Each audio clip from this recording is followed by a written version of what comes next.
Hello, everybody. Welcome to my podcast, Thriving in the Eye of the Hurricane. I'm very excited today to have our two guests, Mahima Shrestha and Dr. Amy Johnson.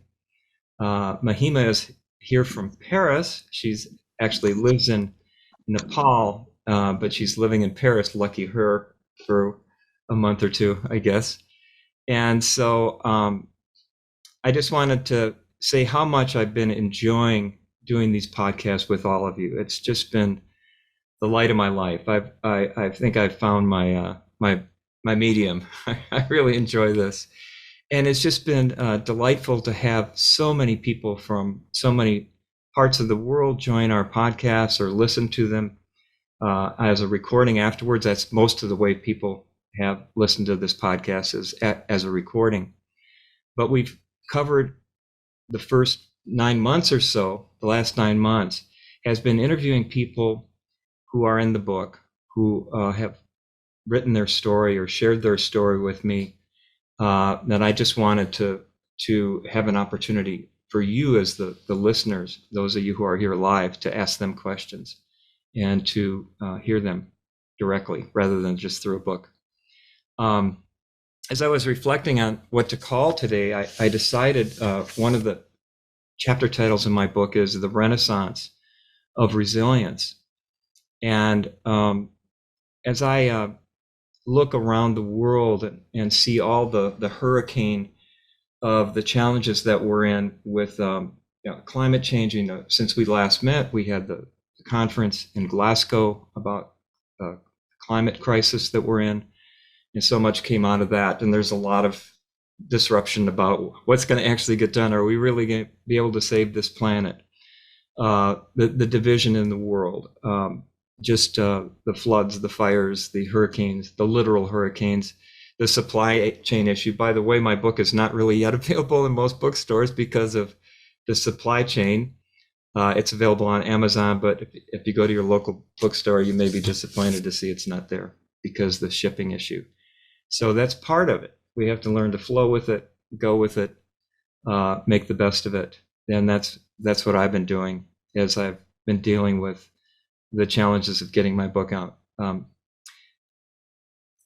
want to just tell one quick story. This week, my wife Michael and I were watching a special that was on the Disney Channel about the space station. And of course, there's these extraordinary photos of planet Earth from outer space. But to see the delight on the faces of the astronauts as they get this world view of this beautiful, extraordinary planet, one of its kind in our galaxy, just all the things that had to come together to create oxygen and life of all different forms. And these astronauts come back to Earth a changed person. Their consciousness changes from having that perspective. And it's people working on this space station that are from countries all over the world, all speaking different languages, but sharing a common goal of science and discovery, and how they've worked together in such cooperative ways is such an example to all of us as nations, as people of different races and religions, how we are all really one human being planet. We are, us human beings are all really of one consciousness. And the more that we see that, the more that we get that perspective, the more we can work together to solve the problems. So for me, that's what the three principles have helped us with, is to jumpstart our innate natural-born resilience. And I mean, all you have to do is look at little kids, and you can see that in just the first few years of their life. I have a I call him my grandson. He's actually our goddaughter's new baby. He's already learned to flip over and smile and laugh and play with his toys and get up on his haunches. He'll be walking soon, I'm sure. He's starting to crawl. But kids learn a language or two or three in the first few years of life, and they learn to socialization. They learn all these things because they have this innate intelligence. So we all have that. We don't lose that. We just cover it up innocently. with our thinking because we haven't had an understanding of how our mind works so that we can stay connected to, stay conscious of this extraordinary I within our hurricane of our thinking, which is wisdom, insight, and understanding. So I'm going to shut up now because we have two people who are way better at talking about this than I think. Dr. Amy Johnson, who also just wrote a book. Amy, you want to talk a little bit about your book and just what you're up to? And but Amy is a psychologist. She and I co-hosted an addictions conference last year. It was just a delight to work with you on that. She's sought after on the media. She writes a column in, I don't know if it's the New York Times or Wall Street Journal, but you can tell the group how they can read about you or read your new book. But thank you, Amy, for being with us, and I'll turn it over to you at this point. Thank you. Thanks, Joe. Thanks for having me. This is it's fun. It's cool to see some of you who I haven't seen in a while, and I just love that you're doing this, and I love that you love it. It's really cool. I know when we spoke, I had you on my podcast a little while ago, which is going to air soon. But you were talking about loving doing this. Like you have that little kid look when you talk about doing your podcast and like, this is your new thing. So that's really cool to see. And who knew, like that's what I think of with resilience is like, who knows what's going to happen? And how much do we think we know all the time? We go through life as if we know, our mind replaying the same thoughts, 80% of the same thoughts we thought yesterday and the same thoughts that showed up the day before. And we just live in that as if this is us and it's our life and it's our future. But what a gift to see that, no, that's just how thought works. That's just what a mind does. That has nothing to do really with who we are, with what's happened, with what's coming, nothing at all. It's just kind of a repeated program. So I love when you're saying about the space station and that, because I mean, I guess that is like such a amazing illustration of a shift in perspective. You think about it just in that little way, but big way, like we live on one planet and then suddenly people have this opportunity to zoom out and rise above this planet. And oh my gosh, like a complete shift in perspective that most of us will never, ever have. Yet we can all have our own shifts in perspective. In our little worlds, we live in our heads largely. Every one of us, we're just conditioned that way. Our mind starts talking from the time we're a little kid. It's talking in first person. It's all about us. It feels really important. And we just get so identified with that. But we can have a similar shift in perspective to start to see, oh, okay, I see what's going on here. It's just thought rising and falling. It's just a mind talking all the time, trying to help me, trying to protect me. But I don't need to hang on that. I don't need to, it's not really living my life for me the way it claims to be. And as we see that more and more, it's like we fall back into something so much, I mean, it doesn't even make sense to say so much bigger, totally expansive, totally infinite, beyond this little conversation that we've been so identified with. And that's resilient. I mean, again, resilience almost isn't a big enough word for what we're talking about, but it's like that's just a completely different reality. And for myself and in my work with people with habits and addictions and lifetimes of anxiety and depression, there's no amount of jumping into this conversation and fixing it, reasoning with it, trying to make it better, that does anything compared to seeing this conversation and falling out of it. Completely different, completely different universe. I loved what you said. You posted something this week, Amy. I don't know if it was on LinkedIn or your Facebook page, but somewhere, and you talked about mind. You talked about this inner world that we're all a part of, in such a beautiful way. I don't know if you have that quote around or if you can re-say that, but it was just, it really struck both Michael and I very deeply. The kind of describing this spiritual essence of who we are and how it's on our side and Yeah. how it's there as to be in service. Yeah. That I think what it was around, I like to say, like, life is living us, that we're just being lived by life. And then again, sometimes our mind is talking about it as if it's doing the job. Oh no, what are you going to do? How's this going to go? What are you going to choose? Like, there's this constant narration happening. Yet that's not doing anything. That's just narrating what's already happening. To see that we are lived by mind, we are lived by life. It I don't know how else to say it. It is living us. It is bringing all of these new thoughts there to life for us. It is bringing the fresh new ideas. It is walking us around in this world. It's making decisions through us, for us, rather than our little mind doing that. I think that's a really huge thing, yeah, to kind of start to look at, to back us off a little bit. Not that we aren't active and active participants in life. Of course we are. But to just see how much is done through us by life itself.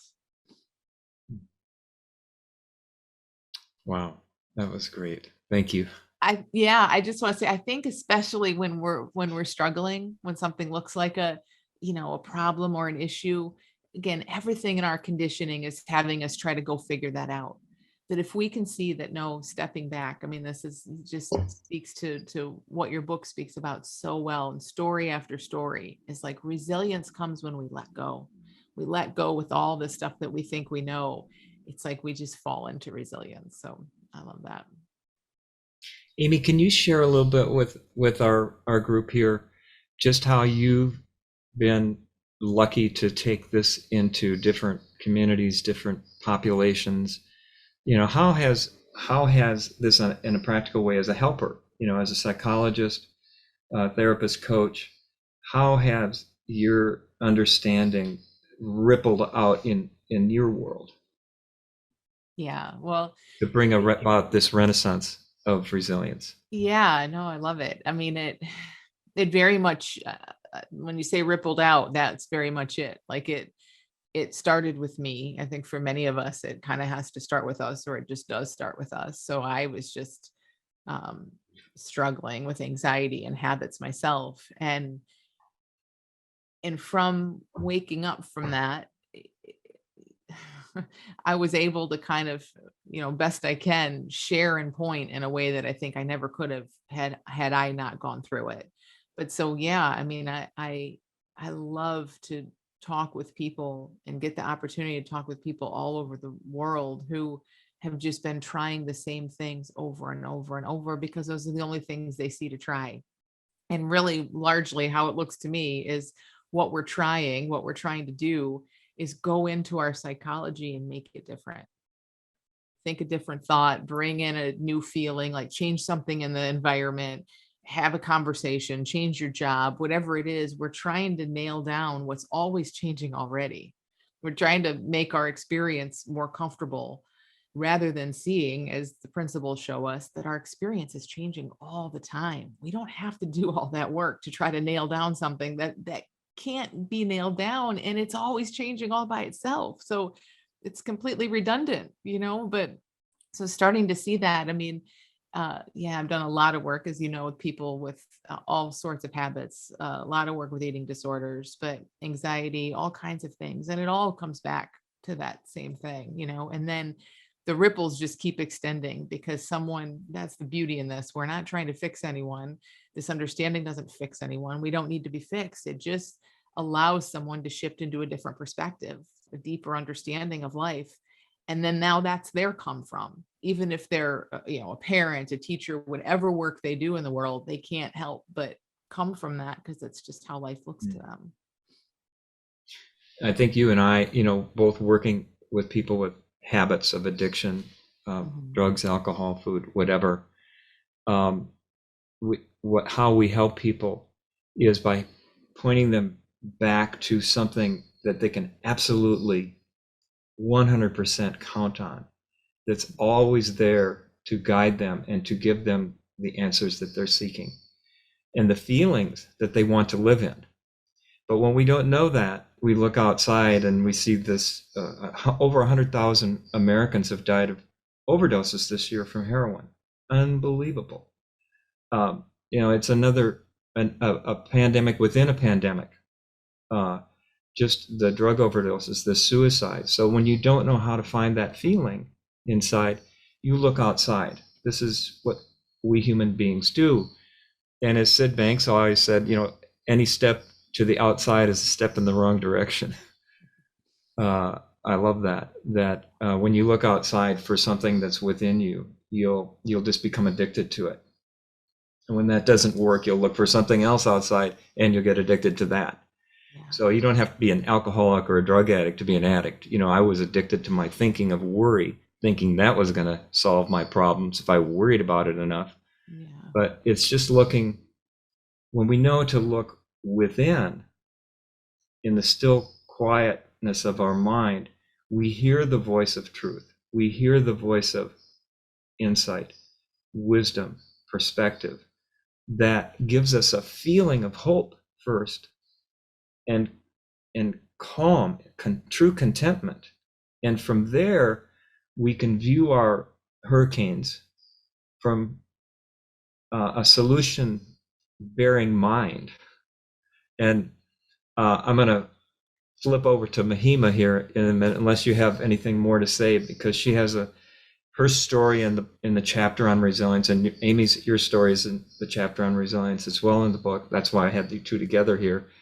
I learned about Mahima from her work after the earthquake hit Nepal. She's living in lovely Paris right now temporarily, but she's from Kathmandu, Nepal. And so her story was unbelievably impactful to me as I recorded her and listened to her. So once again, I want to hear from Mahima to share how you discovered the principles, in a sense, and even before you realized what they were, how they came to life for you in that moment. Because I found that because it happens to us in a moment, where we wake up and have this realization that leads to an ongoing transformation in our lives.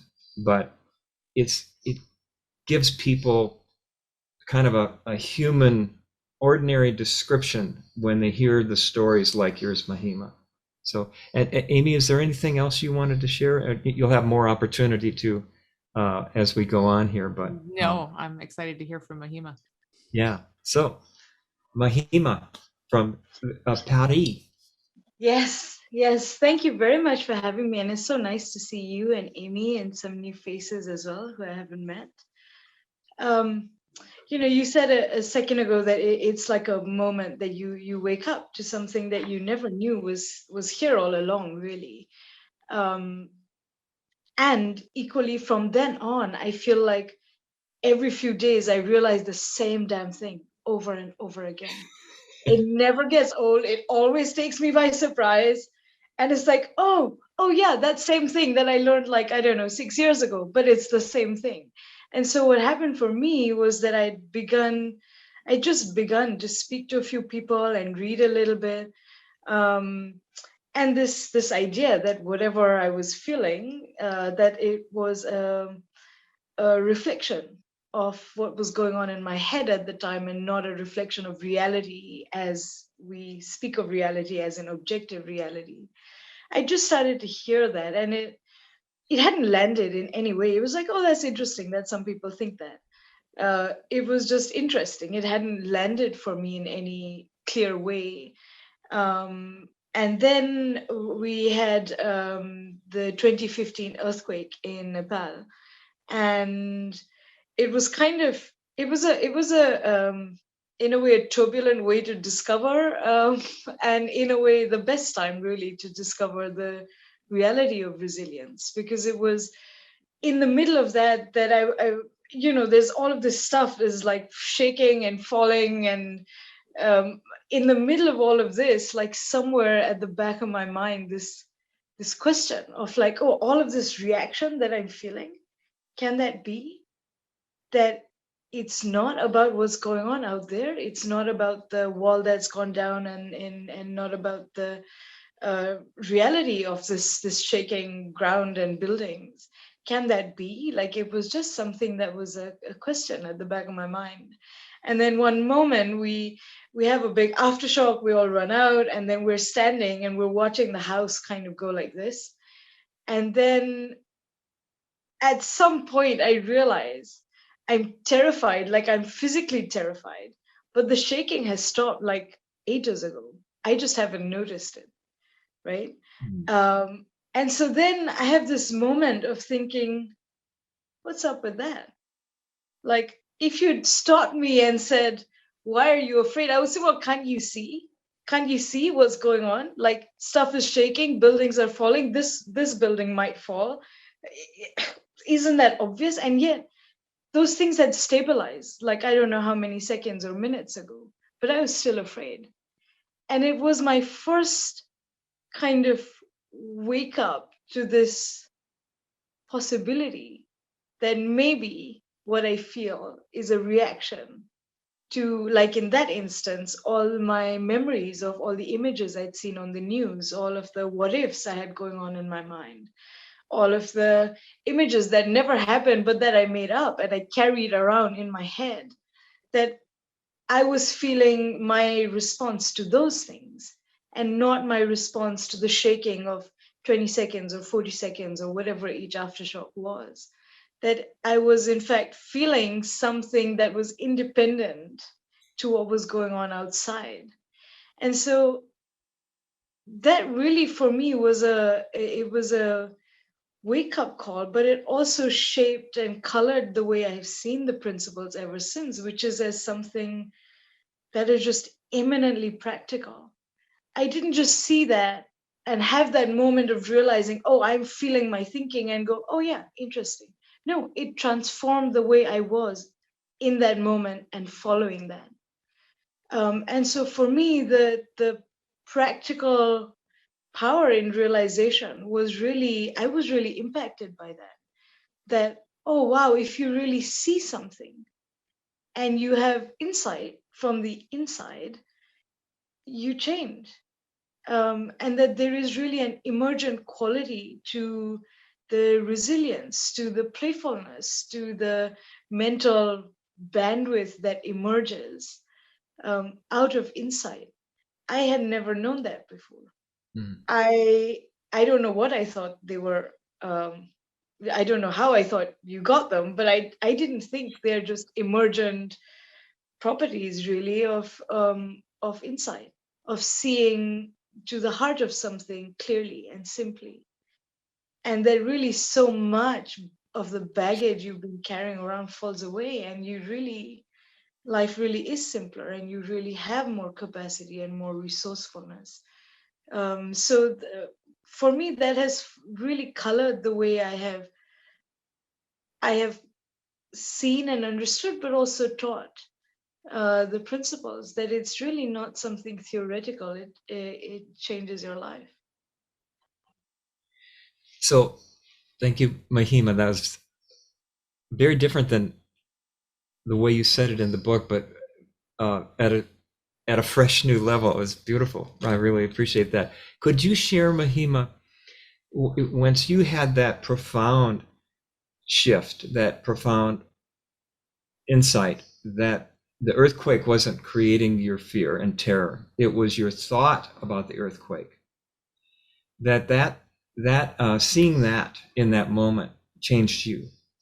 But it also, in the book, you talk about how it allowed you to stay calm and move into action in a way that was very helpful for you and your family, but then also saw in your role how to bring this to relief workers and other people who were on the front lines of cleaning up the debris and rescuing people and caring for the wounded and unburying the dead, etc. How this, and that's just one way that you've brought this to the world, Mahima. There's lots of other wonderful things you've done that you can share. But I think that story of with your fresh insight, how it rallied you to bring this to your people. So actually, the work that I did with emergency response workers, that was not during the Nepal earthquake. I had that insight and I started talking to people at that time. But I really was able to do that more with people in following crises, and often not even in Nepal.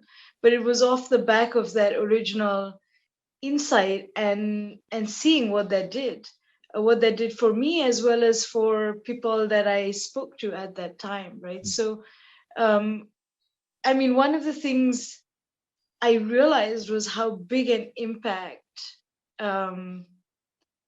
clarity or lack of clarity has on people around you in a crisis.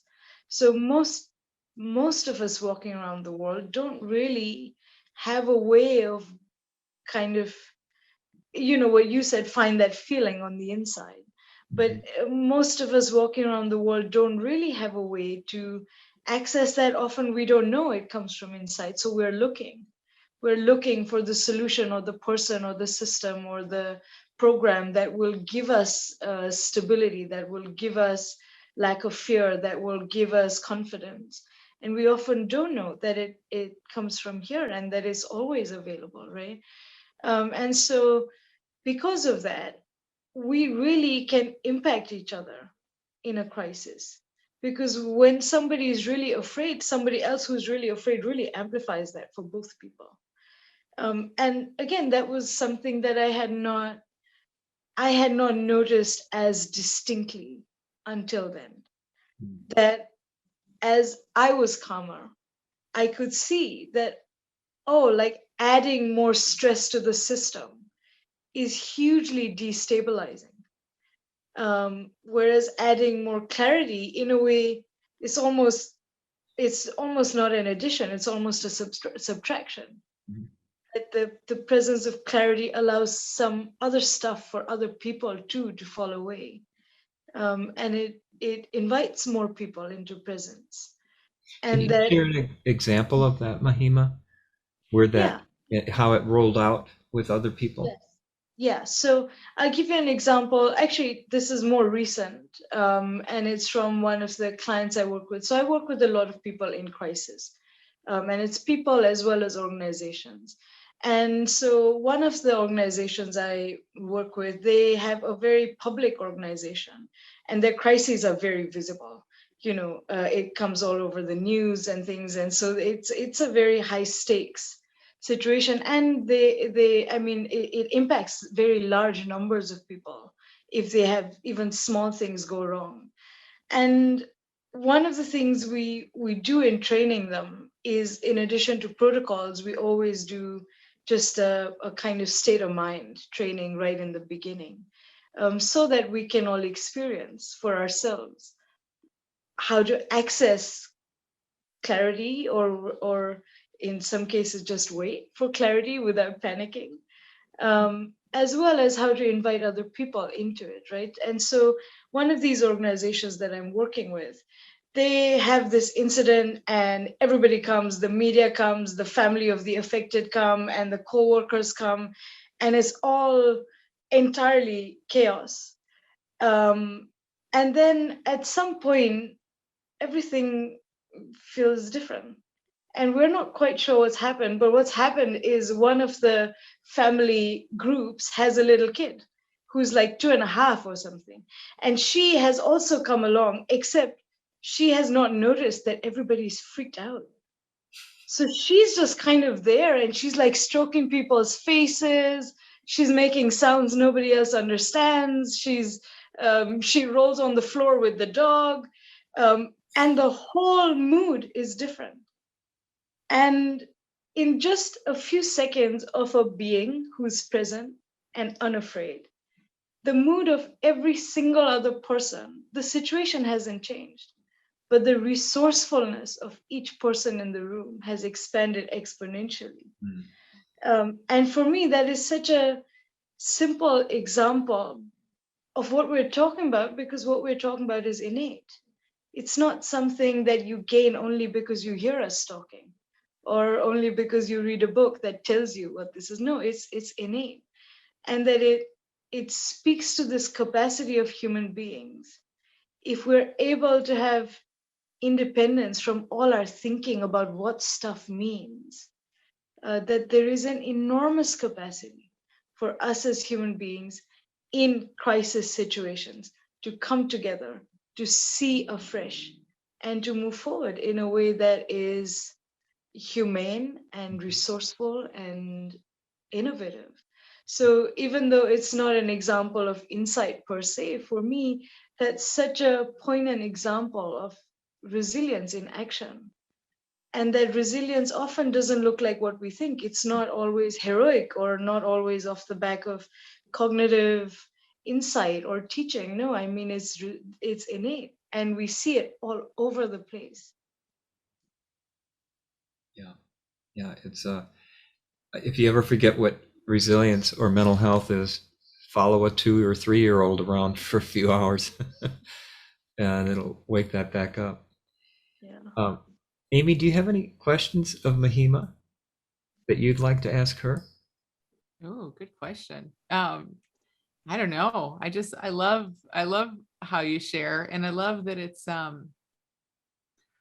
I love how you said it's so practical.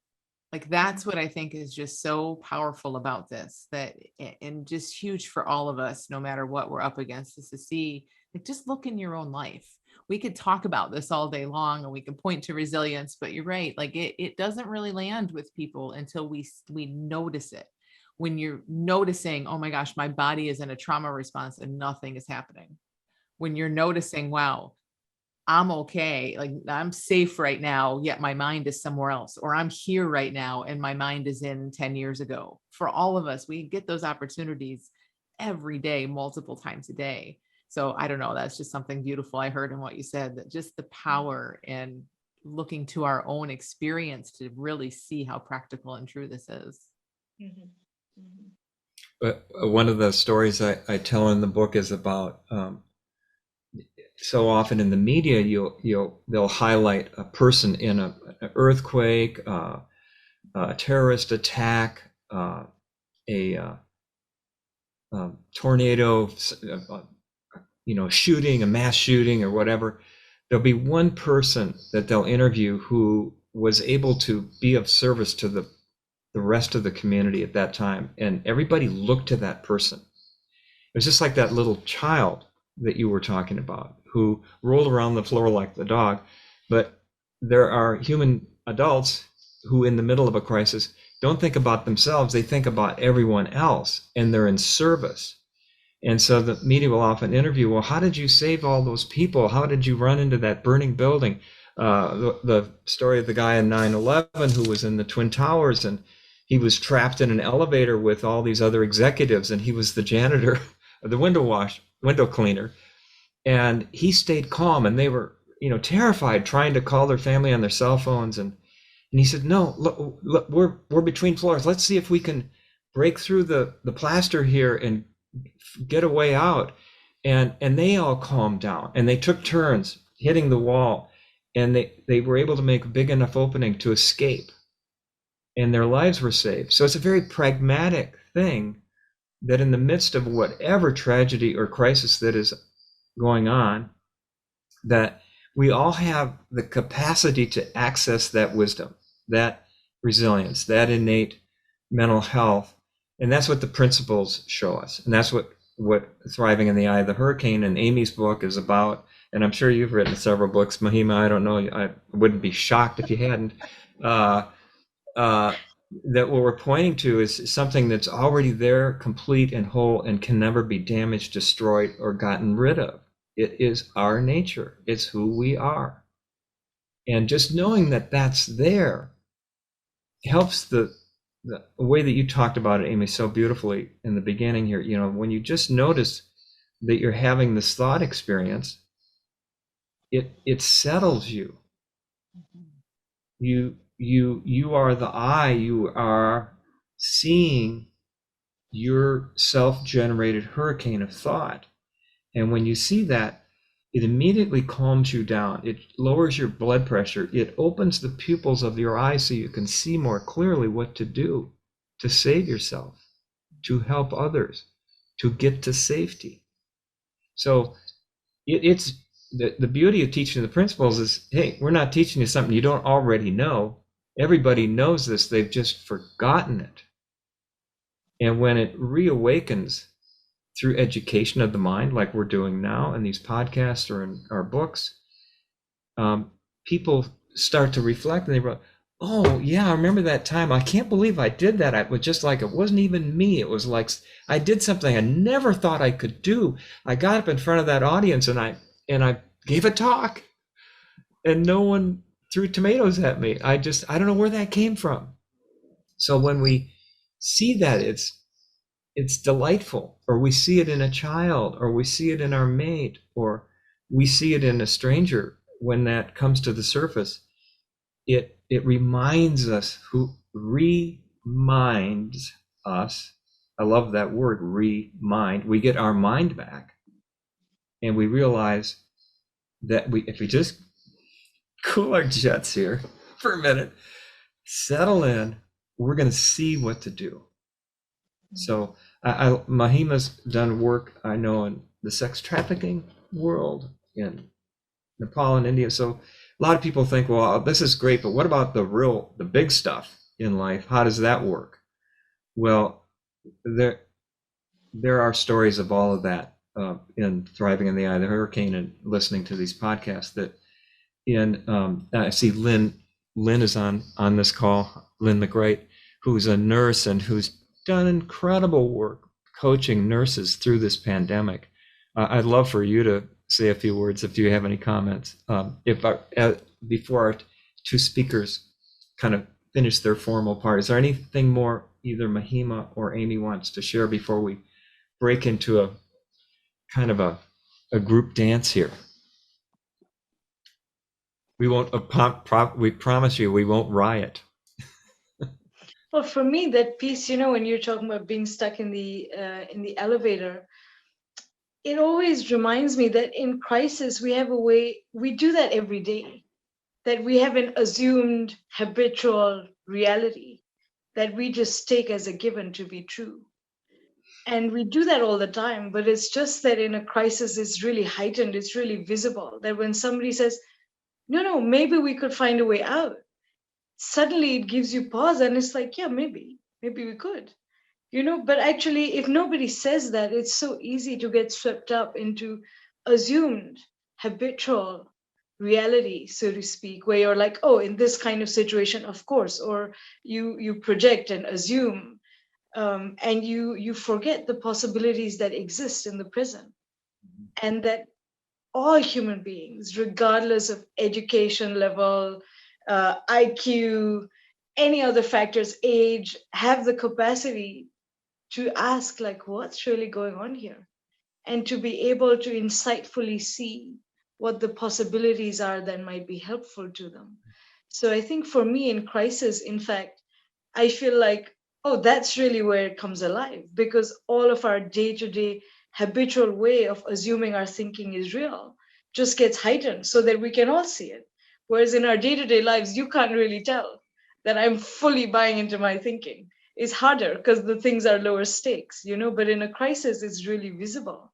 So in a way, crisis is even better suited to demonstrate and to teach us, really.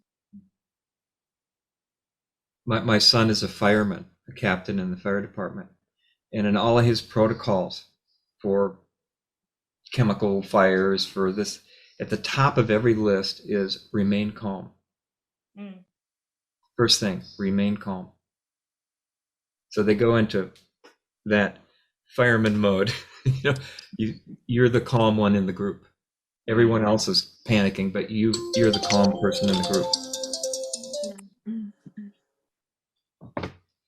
So that's my warning signal that it's time to invite comments from the group. And Amy, I know you have to leave. How soon do you have to leave? About 5 or 10 minutes. Yeah. Do you have any other comments that you want to make before you Or anybody have a question of Amy before she Yeah, leaves? I'd love to hear what other people are hearing, and yeah, open it up. She's kind of on perpetual book tour right now, so I think you were gonna ask Lynn to. yeah, Lynn. Oh, hey. Well, it just has been such a privilege to be here now. We've seen this coming for the last 30 years. And the fact that we're able to work not only with individual nurses, but with larger healthcare systems and the new emerging healthcare systems, it is just so incredible to me. We had a call this morning with our nursing and health professionals group, and we were talking about the fact that there have been so many healthcare providers that have elected to take their own lives, and what a tragedy that is. And always there's a feeling of being alone. And that word almost always emerges in the notes. What we find is that with the principles, we know we are never alone. And just that, as Mahima expressed it, a security of knowing is what truly will transform each one of us.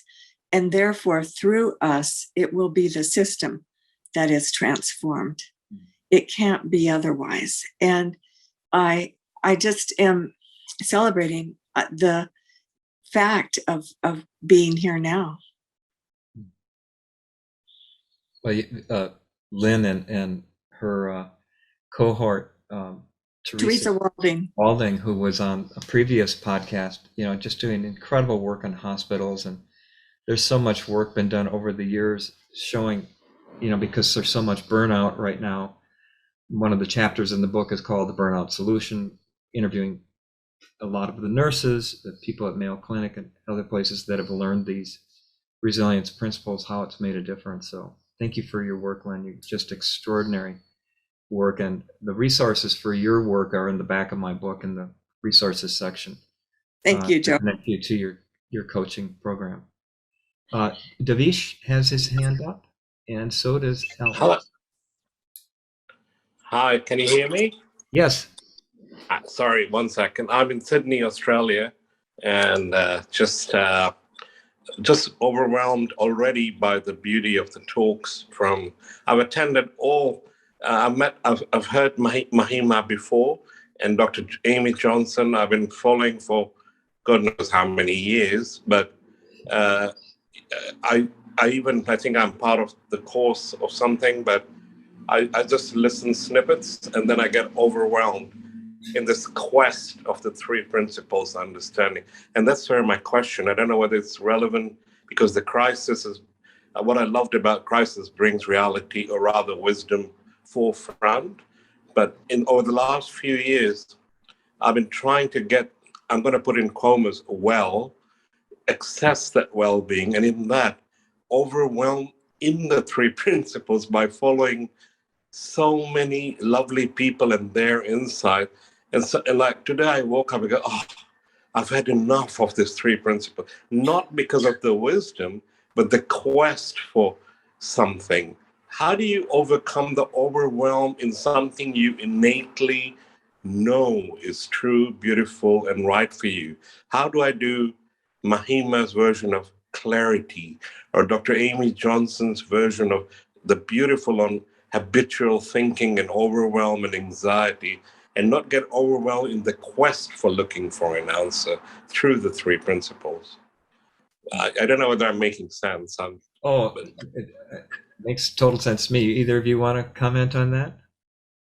You have to unmute yourself. Amy? Well, I'll just say, I think like Mahima was sharing, or maybe you were sharing it, Joe. There's just this constant look outward. Yeah, you were saying this, Joe, like what Sid said, if you're looking out for something, you're already a step in the wrong direction. So I so hear you. And I think many people so hear you exactly where you are. And it can feel like such a thing because you're like, this is beautiful. And I like this. And it feels nice to listen. And then it crosses that line where a mind comes in and says, I need it. And is it going to make me well? And why am I not well yet? And let me listen to more so I can feel more well. And that's, you just follow your feeling of that. It's either expansive and awesome, or it starts to get restrictive and it's not helpful. And like you said, it has nothing to do with what anyone's sharing. It's just how our mind is. Our mind is either open and receptive and just connecting, and all of our minds can then start going into grab it, fix it mode. And that's what you feel. So I think just to feel that for yourself and see there's nothing you're going to hear that you don't already know on some level. There's absolutely nothing you need from this. You're free to kind of just soak it in when it feels good and completely leave it when it doesn't. Thank you. I think we should maybe start a treatment center for those who are addicted to the 3 principles. All right. Thanks, Joe. I remember something Sid said to me that shocked me because, we were just so in awe of Sid, those of us who got to know him, be mentored by him because of his extraordinary wisdom. And he said, don't look to me. Don't use my words. Look inside. That's where your wisdom is. It's not from me, Joe. It's within you. If you have an insight, that came from within you. It didn't come from me. So Sid was always pointing people back to themselves, to the simplicity of that. But I hear you too, because I could get addicted to 3 principles and, I need more. And but when you just get quiet in the quiet mind, your wisdom is revealed. And so it's really important not to make a guru out of anybody. If you meet the Buddha on the road, kill him, as the old book a long time ago said. You have to listen to the wisdom of other people, but they're just pointing you back to you. And that's... Thank you. The kingdom of God is within. There you go. Thank you. Now, Ellen had her hand up next. Hi, Joe and everyone. First of all, Joe, I just want to say this format is so powerful. I don't know how I missed you starting it, but I've been binge watching for the last month to catch up. Don't get addicted, though, Ellen.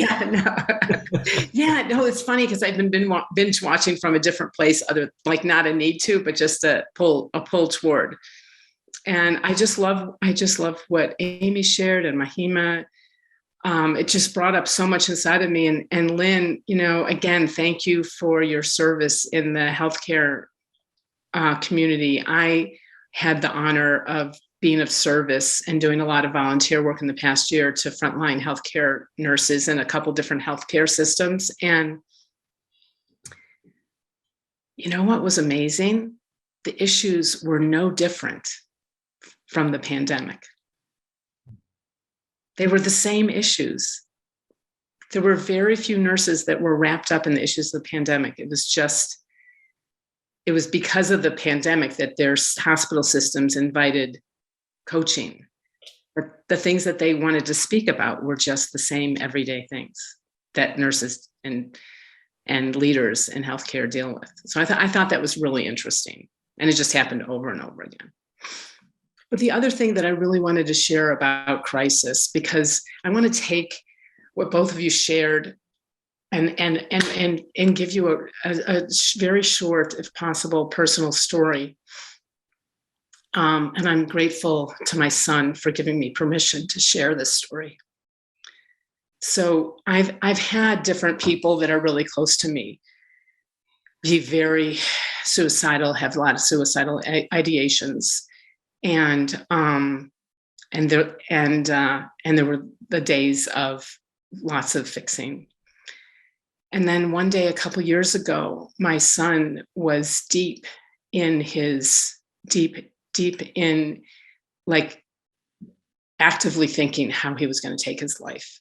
And he was with his wife, and they had just gotten off the phone with a doctor who said to call 911. And she said, I've got to call Ben's mom first. Thank you, her wisdom. And because of this understanding, I was able to sit with him on the phone and not believe and not think about his innate mental health, but know it deep inside of me. And in that knowing, a space was created that after some time, you know how time gets warped in those crisis situations. After some time, he just said, he starts crying and wailing. And he says, oh my gosh, I've been taking on the depression of the world and it's not mine. And he just, to witness him lift out of it, it was like, I'm sure all moms are, really good at fixing, but I was masterful at it before that moment. And how it's helped me as a parent, as a grandparent, as a coach, as a friend. I just had to share that because it's a personal story of what happens, what can happen with clarity in a crisis. Thank you for the honor of sharing it with all of you. Thank you, Ellen. Thank you, Ellen. Really that's beautiful. Thank you. Wow. Debbie. Hey, hi Joe, hi Amy, Ellen, my heart. Oh my gosh, what a powerful story. Thank you. Mahima, that was beautiful. I had never heard you speak and so moved by it. And boy, do I see it as truth. And I saw it so true today. As Amy, Joe, and Ellen know, I've been in a 18-month battle for my health and faced my mortality many, many times. And today was just a gorgeous day. And my nurse took me outside and we decided to take the oxygen off for a couple of minutes and, had permission from the nurses that I could do that. And brought the pulse oximeter out with me. And within like 3 minutes, all of a sudden the alarm's going off that I had dropped down to 82, which is dangerously low for an oxygen level. And there was a total peace that came over me that knew to just cough really hard, take a really deep breath, and pray while my nurse went to get the oxygen. And it came right back up. And what was so powerful, though, was I came in and I was really lightheaded and disconnected and did not feel well. And Amy, I heard you say about trauma response. And I burst into tears because I didn't even realize that I was in trauma response. And everything went away, totally clear, totally cognizant, and had almost disassociated, which is what it felt like. But the minute you said, Amy, trauma response, it was like, yeah. And that wisdom just clicked, and that well-being that's always there no matter what level my oxygen's at came right back up again. So no matter what we're facing, we're not our diagnosis, we're not our symptoms, we're not the thoughts in our head. Inside of us is a space that's so whole and well and wise and peaceful, regardless of the circumstances. So you have no idea how much I respect, love, and I'm so grateful for all of you. And happy, blessed Thanksgiving. Lots of love to you too, Debbie. Thank you, Debbie. You're an inspiration to so many. Debbie has a new book out too that she wrote this year. Just when you hear this for yourself, you want to share it. That's just a natural thing, isn't it? You want people to feel the way you're feeling, and so many Oh, some of my clients say, I think I'm going to become a psychologist. I think I need to be a therapist. You don't need to do that. Just by your being, you share it. But there is a lot of room for some good psychologists, by the way. Does anybody else have a comment? We've got a few more minutes left, or a question, or anything that you want to share. Amy has left us now, but Mahima and I are here. Lots of wise people here. Ellen and Lynn and so many here. Kenny, Bob. There's Marie. Hey, Marie. Peter. Alistair, I know that name, but I don't know you well, but anybody want to raise your hand or say anything? Okay. How about you, Mahima? Do you have anything last that you'd like to say? Well, first of all, just a thank you to you for having us, and also to Ellen and Lynn and Debbie for just sharing their own stories and insights with us. Actually, I will say something about Divesh, who asked the question earlier about this overdose of principles content. I just want to kind of nudge him really to. Are you still here, Divesh? I'm on a small screen, so I can't. I am. Thank you, Okay. Mahima. Yeah, just to kind of nudge you towards less rather than more content, because our insights are not going to help you. You really want to consume small bits of content and give yourself space for insight, for wisdom, for questions, curiosity to emerge. And it's not in our content. So just to kind of nudge you towards small doses of content and maybe more spaciousness for yourself in your day. Thank you so much, Mahima. Thank you for your question. Yeah, it was a wonderful question that few people have asked, but many have the same question. I seem to be always looking to the next book or the next conference or the next Zoom call or the next this or that. And, it's a little bit like Woody Allen, anyone who would, I think he had a joke once, any club that would allow me to be a member, I don't want to join. And I think a lot of us have that thought about ourselves that I can hear wisdom from anyone, but not from me. Just little old me, I don't know anything. And that's just such a huge mistake. I just want to read this because I keep this near me at all times. Our deepest fear is not that we are inadequate. Our deepest fear is that we are powerful beyond measure. It is our light, not our darkness, that most frightens us. Your playing small does not serve the world. There is nothing enlightened about shrinking so that other people won't feel insecure around you. We are all meant to shine as children do. It is not just in some of us, it is in everyone.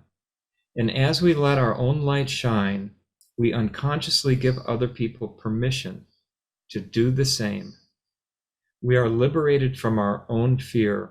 Our presence automatically liberates others. And I attribute that to Nelson Mandela. I'm not sure if he was quoting someone else, but yeah, that's a Marianne Williamson quote, I think. Yeah, it's for some reason it is often attributed to Nelson Mandela. Yeah. Well, it's a lot of quotes that I have are attributed to me that have nothing to do with me. Yeah. Oh, Kenny has his hand up. Unmute. Yeah, I just want to say thank you for an excellent live podcast and also for your book. It's really, I've been reading it now and I really love it. Oh, great. So you already were able to get it? Yeah, I think I ordered it on the pre-sales when I heard that you were going to release it. Oh, okay. And Yeah. where are you in Sweden? Yeah, I'm in Sweden. Yeah, so it's out there. So- Okay, I didn't think it was coming out in Europe until December. So No, that- but I bought it from Amazon. So I Oh, don't okay. know. I have an Okay. American Amazon, so I got it. Okay, great. Yeah. So thank you. Well, our time's about up. Mahima, I thank you for joining us from Paris and sharing what you had to share, and what all of you had to say today was just so beautiful. I wish you a happy Thanksgiving if that's what we're celebrating here in America this week. If you're not from America, that's right. Have a happy Thanksgiving wherever you are. Some people call it Friendsgiving Day. So we'll be meeting again in 3 weeks, and our next podcast is on how the principles of resilience have gone out in the corporate world. And so we have 3 excellent corporate coaches who work with an organization called Insight Principles. And they've worked with Fortune 10 companies, Fortune 500 companies all over the planet, training management executives in the principles and just how it's transforming the culture of companies. And so I'm really looking forward to that. Ken Manning, Dr. Ken Manning, Sandy Crott, and Robin Sharbit will be our excellent guests next time. And so once again, thank you again for listening to this podcast. If you're listening to it live or if you're listening to it as a recording, and we hope you can join us in the future as well. Bless all of you, and thank you.